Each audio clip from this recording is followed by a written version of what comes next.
So நம்ம எப்பவுமே என்ன பண்ணுவோம், HTML கோட் ரைட் பண்ணும்போது JavaScript ஏதாச்சும் இன்க்ளூட் பண்ண வச்சுக்கோங்களேன், நம்ம என்ன பண்ணுவோம், சிம்பிளி இந்த ஸ்கிரிப்ட் டேக்கில் வந்து நான் வந்து இம்போர்ட் பண்ணுவோம் கரெக்டாக. ஸோ நம்ம என்ன பண்ணலாம் அப்படின்னா கூகுளில் போயிட்டு ஸ்கிரிப்ட் டேக் அப்படின்னு போடுவோம். ஓகேவா, டேக் அப்படின்னு போடுவோம். அண்ட் டபுள் கிளிக் ஸ்கூல்ஸ் இருக்குது, கிளிக் பண்ணிக்கோங்க. அண்ட் நீங்கள் போனீங்க வச்சுக்கோங்களேன், கீழே போய்க்கோங்க. இங்கே பார்த்தீங்கன்னா ஆட்ரிபியூட்ஸ். ஸோ ஸ்கிரிப்ட் டேக்கில் பார்த்தீங்கன்னு வச்சுக்கோங்க நிறைய ஆட்ரிபியூட்ஸ் இருக்குது. ஆட்ரிபியூட்ஸ் என்ன அர்த்தம், ஆப்ஷன்ஸ் அர்த்தம். ஓகேவா, ஸோ ஸ்கிரிப்ட்டில் வந்து நிறைய ஆப்ஷன்ஸ் இருக்குது. அண்ட் ஃபஸ்ட்டு பார்த்தீங்கன்னா async.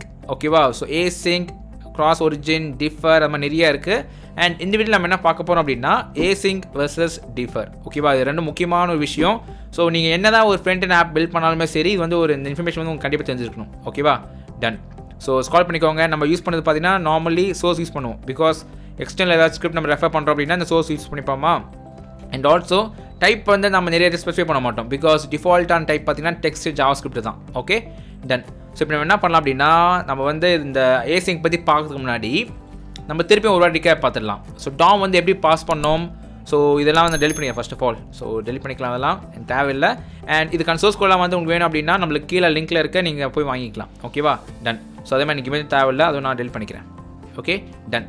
ஸோ DOM வந்து எப்படி பாஸ் பண்ணோம், ஜஸ்ட் 1 by 1 பாஸ் பண்ணோம். அப்படி பாஸ் பண்ணும்போது ஃபார் எக்ஸாம்பிள் டைட்டில் கீழே வந்து ஒரு ஸ்கிரிப்ட் டேக் இருக்குன்னு வச்சுக்கோங்களேன். ஸோ நான் என்ன பண்ணுறேன் அப்படின்னா இந்த ஸ்கிரிப்ட் டேக்கை வந்து கட் பண்ணிவிட்டு டைட்டில் கீழே போட்டுறேன். ஓகேவா, ஸோ இப்போ என்ன பண்ணோம் அப்படின்னா ஜஸ்ட் ஹெட் பாஸ் பண்ணோம் அண்ட் ஆட்டோமேட்டிக் ஆப்ஜெக்ட் கனெக்ட் பண்ணோம்.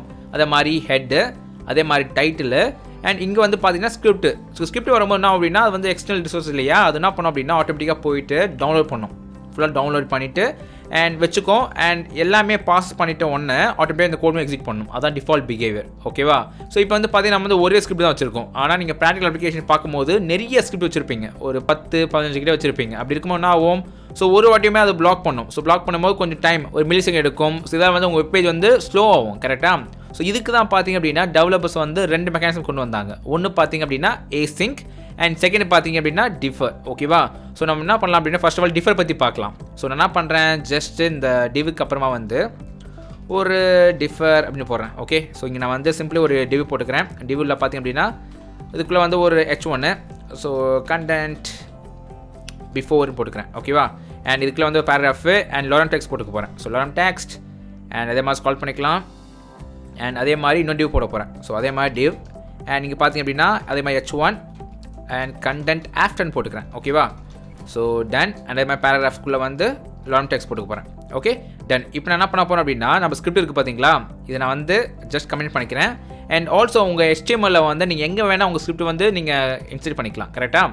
ஸோ நான் என்ன பண்ணுறேன் அப்படின்னா இந்த 2 டிவிஷனுக்கும் நடுவில் வந்து ஒரு ஸ்கிரிப்ட் நான் வந்து கிரியேட் பண்ண போகிறேன். ஓகே, ஸோ ஸ்கிரிப்ட் அண்ட் இதை க்ளோஸ் பண்ணிட்டேன். அண்ட் இது சோர்ஸ் வந்து பார்த்தீங்க அப்படின்னா நான் ஒரு URL தரேன். ஓகே, ஸோ இந்த URL வந்து நீங்கள் அப்படியே காப்பி பண்ணிக்கோங்க. அப்படி இல்லைனா நீங்கள் என்ன பண்ணிக்கலாம், ஜஸ்ட் நீங்கள் வந்து இந்த சோர்ஸ் கோட் வந்து டவுன்லோட் பண்ணிக்கலாம். ஓகே, ஸோ நான் பேஸ்ட் பண்ணுறேன்.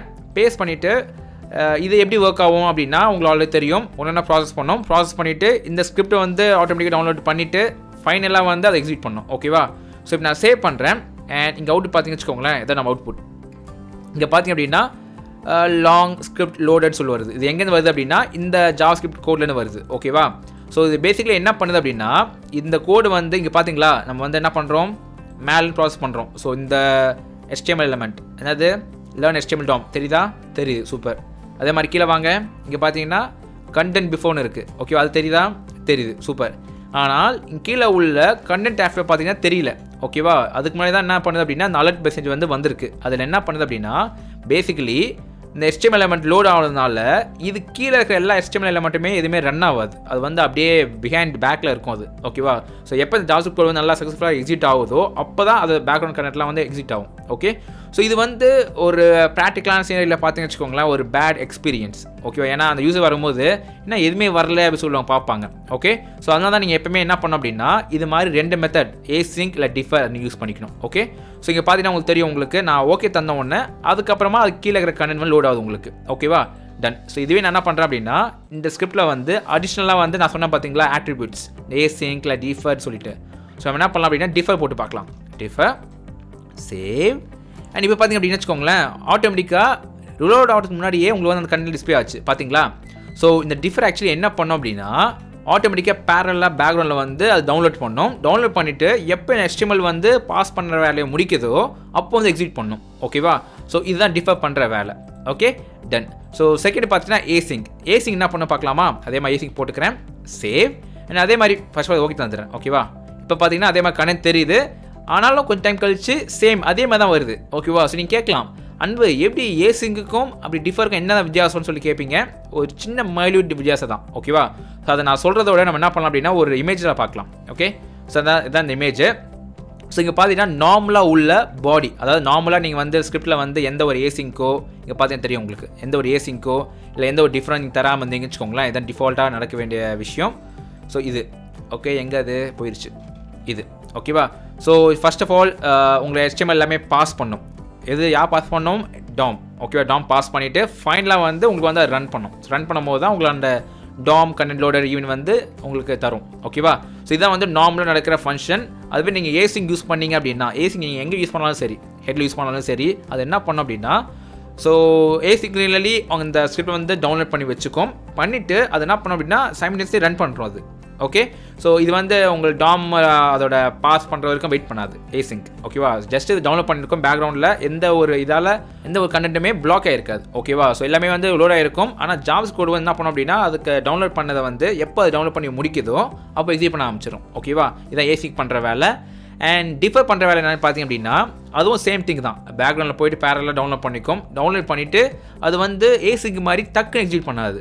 ஸோ async என்ன பண்ணோம், DOM வந்து பாஸ் பண்ணாமல் இருந்தாலுமே சரி அதை எக்ஸிக்யூட் பண்ண ஆரம்பிச்சிடும் async. ஆனால் டிஃபர் பார்த்தீங்க அப்படின்னா டிஃபரில் வந்து ஆட்டோமேட்டிக்காக பேக்ரவுண்ட் பண்ணி வச்சுருந்தாலும் சரி அது வந்து எல்லா DOMமும் அதை பாஸ் பண்ணி முடிச்சா மட்டும் தான் அதை எக்ஸிக்யூட் பண்ணும். ஓகேவா? இதுதான் வந்து இதுக்கான வித்தியாசம். அண்ட் நான் சொல்கிறதுலாம் உங்களுக்கு புரியல அப்படின்னா கவலைப்படாதீங்க, நீங்கள் வந்து ப்ராக்டிக்கலி ஒர்க் அவுட் பண்ணும்போது நீங்கள் கற்றுப்பீங்க. ஓகே, ஸோ திருப்பி ஒரு நான் சொல்கிறேன் ஸோ தட் உங்களுக்கு ஈஸியாக புரியும்.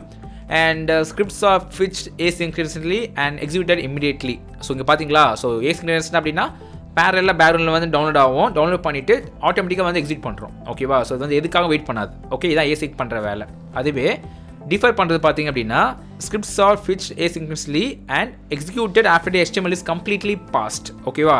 ஸோ கம்ப்ளீட்லி பாஸ்ட் அப்படின்னா DOM வந்து இந்த HTML கோட் எல்லாம் பாஸ் பண்ணி புரிஞ்சிச்சு, அதுதான் வந்து நம்ம கம்ப்ளீட்லி பாஸ் சொல்கிறாங்க. ஓகேவா? டன். ஸோ இதான் ரெண்டுக்கும் உள்ள மேஜர் டிஃப்ரென்ஸ்.